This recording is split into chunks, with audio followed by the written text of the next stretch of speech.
The land may act as a screen, but the problem is that it is too far. If the bird was flying low, then maybe we can see its shadow on the ground or the wall nearby. So to form a shadow, a screen or a surface behind the object is required. Like in the story, the shadow of the toy was formed on the wall and also on the ground. Here we see all the things required for the shadow formation: source of light, opaque object and screen. But still no shadow is formed. Why is that? If we see carefully, we will find that the screen is not behind the opaque object, so no shadow is formed. Now the screen is behind the object. That is, object is between the source of the light and the screen. Hence, a shadow of the object is formed. Let us see the characteristics of shadow now. You are going to a party wearing a colorful dress. But when you look at your shadow, can you see the color of your dress? No. We get a black shadow.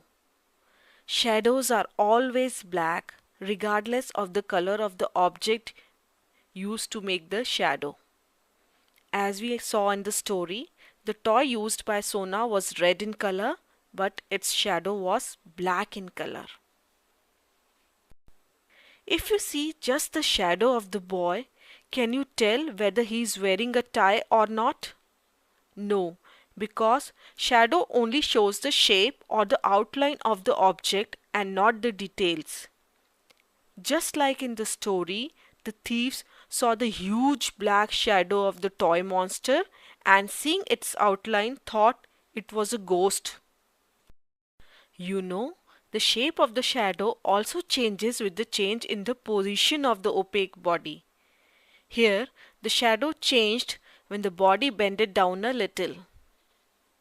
You saw in the story that the shadow of the monster became bigger and bigger. But how was Sona able to do so? Is it possible to change the size of the shadow from the actual size of the object? Yes. The size of a shadow varies depending on the distance between the object and the source of light. Change the distance between the object and the source of light, and the size of shadow changes.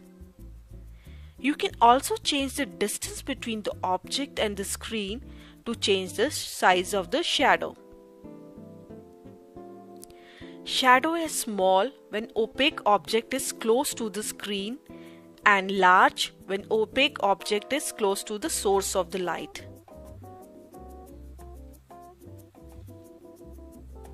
So now you must have understood how Sona was able to change the size of the shadow of the toy monster to scare away the thieves. Ha ha ha. Now let us see how shadows are formed due to the sunlight. So, the sun is the source of the light. The boy is the opaque object which obstructs the light and hence his shadow is formed. The ground is the screen or the surface on which the shadow is formed. If we observe, in the morning the shadow is the longest. Now it is the noon time. The sun is directly above the boy and his shadow is the shortest. As the evening approaches, the shadow again becomes longer.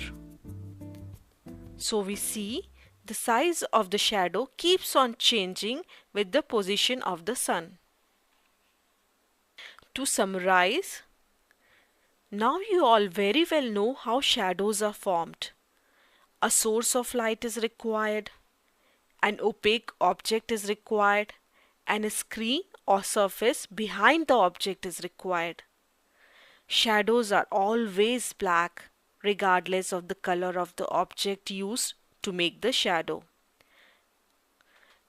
Shadow only shows the shape or the outline of the object, not its details. The size of the shadow varies depending on the distance between the object and the source of the light and the distance between the object and the screen. So, the next time you are in dark and suddenly see some shadow, don't get scared, for it just means that there is a source of light nearby. That's all for now. Have fun with the shadows. Bye bye.